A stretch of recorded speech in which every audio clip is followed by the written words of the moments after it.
Je suis en compagnie de Simon Lebert. Bonjour Simon, Bonjour. que j'ai déjà eu le plaisir de recevoir. On vient prendre des nouvelles de Intuition Robotique et Technologie dont vous êtes le cofondateur, puisque vous avez conçu ILO, un robot éducatif qui facilite l'apprentissage de la programmation, le code informatique et également de la robotique dès le plus jeune âge. On parle de 5, 6 ans, hein. Voilà, comme début d'apprentissage. Ça vous semble essentiel aujourd'hui encore d'apprendre la robotique dès le plus jeune âge?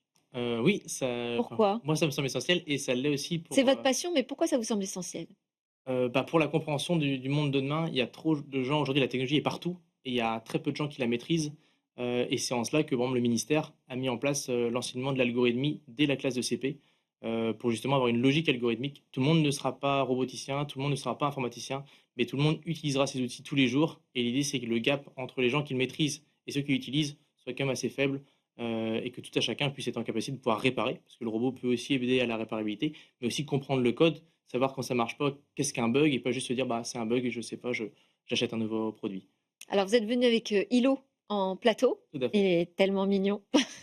Et dites-nous, il est assez simple à programmer, à fabriquer? Alors qu'est-ce qu'il va nous apprendre si on a, 5-6 ans? Qu'est-ce qu'on peut faire avec Hilo? Bah, de 5-6 ans, vous avez à apprendre l'initiation à l'algorithmie, c'est-à-dire se faire des choses très simples, étape par étape, et en fait, vous avez aussi vous donner le goût à la robotique et vous évoquez, il est mignon et c'est le but, c'est d'avoir quelque chose de qui enjoue les enfants, qui les motive à travailler cette matière-là. Parce C'est qu'aujourd'hui, comme un jouet, c'est mais comme qu'ils vont un pouvoir fabriquer entièrement de A à Z? ils peuvent le et en tout cas, ils peuvent le démonter, Ils le peuvent le démontrer? remonter, Ouais, les pièces sont open source. Vous avez évoqué tout à l'heure par rapport à l'open source, c'est important. ouais. Les pièces sont open source, c'est-à-dire qu'ils peuvent aussi, quand ils sont plus grands, le refabriquer des accessoires ou modifier des pièces existantes du robot. L'idée, c'est que ça soit vraiment un outil pour l'enseignement et ça va, comme vous l'évoquiez, très jeune et ça va jusqu'au niveau universitaire, où ils font du multi-robot avec plusieurs robots. Ils travaillent, par exemple, pour bouger une balle ensemble, et on fait aussi niveau collège, lycée. L'idée, c'est d'avoir un robot qui suit l'élève pendant toute sa scolarité pour le monde de la robotique et de la programmation.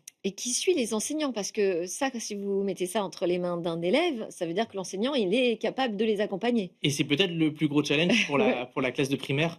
Pour les classes de collège, les enseignants sont habitués à la robotique, et aux outils qu'on travaille. On travaille par exemple avec la plateforme VitaScience que les enseignants connaissent, Ouais. mais pour les primaires, les enseignants de primaire, il faut quelque chose de très facile à utiliser et le robot, c'est le cas. En quelques secondes, le robot est démarré, il est connecté à l'application mobile qui est dédiée et on va rentrer tout de suite dans la pédagogie. Parce qu'on sait que quand on a une classe en face de soi, c'est très compliqué si jamais, technologiquement ça marche pas.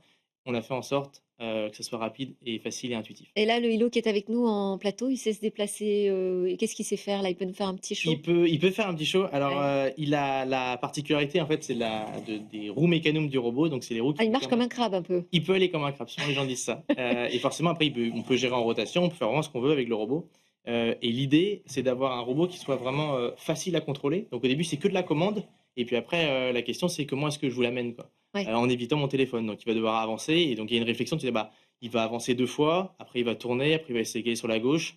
Et là, donc là, on est que dans le déplacement. Après, on initie avec les capteurs. Donc, on peut se dire, bah, il va avancer tant que j'ai mon téléphone. Et là, l'idée, c'est d'avoir un robot qui soit très précis. Aujourd'hui, les produits qui sont en classe sont souvent des jouets qui sont amenés pour de la pédagogie. Nous, c'est un robot, vraiment, d'un point de vue robotique, qui est amené pour de la pédagogie. Alors, vous l'avez dit, il est réparable, il est open source, il est aussi fabriqué en France, C'est vrai, c'est vrai. mais vous avez des ambitions à l'international. Vous avez lancé une Donc, opération avec, Kickstarter? oui, tout à Un fait. appel à financement? Un appel à financement, l'idée, c'est de. Bon, Kickstarter, aujourd'hui, c'est une plateforme pour lancer des produits, mais où souvent, en fait, les produits sont un peu déjà existants. L'idée, c'est de se faire une vraie promotion. Donc, c'est le marché américain. Effectivement, on est Donc fabriqué vous en France. visez comme ça tout de suite directement les États-Unis? C'est le plus gros marché pour la robotique, c'est aussi, une vitrine quelque part, Ouais. et ça va nous permettre et ça nous permet aujourd'hui d'avoir des revendeurs qui s'intéressent à nous, par exemple dans l'Europe de l'Est, pareil sur le continent africain.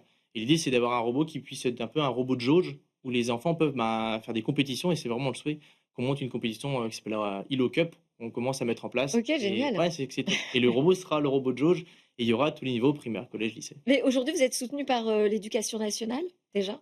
On est soutenu par l'éducation Je veux nationale. parler Alors des élèves. Vous êtes déjà en classe, dans on certaines Tout classes? à fait, on est déjà en classe, dans certaines classes, dans certains lycées, certains collèges, certaines écoles primaires. On est soutenu aussi financièrement par l'éducation nationale, alors pas pour le projet ILO Robot, mais pour un produit qui s'appelle Wood to Bot, que peut-être j'aurai l'occasion de venir présenter ici, qui est plus axé pour le primaire encore, et qui fait de la programmation sans écran. Et là, on est soutenu par le ministère.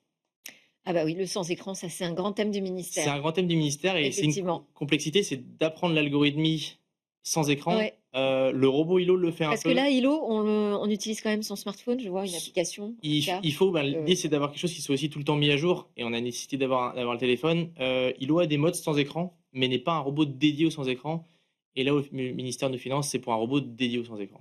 Merci beaucoup Simon Lebert, bah donc je vais vous recevoir bientôt, Ah, j'imagine? bah, avec ça sera avec grand plaisir. Je rappelle, vous êtes le cofondateur d'Intuition Robotique et Technologie. Allez, c'est le moment de notre grande interview. On va s'intéresser à Chat Control avec le porte-parole en France des pétitionnaires scientifiques contre ce dispositif.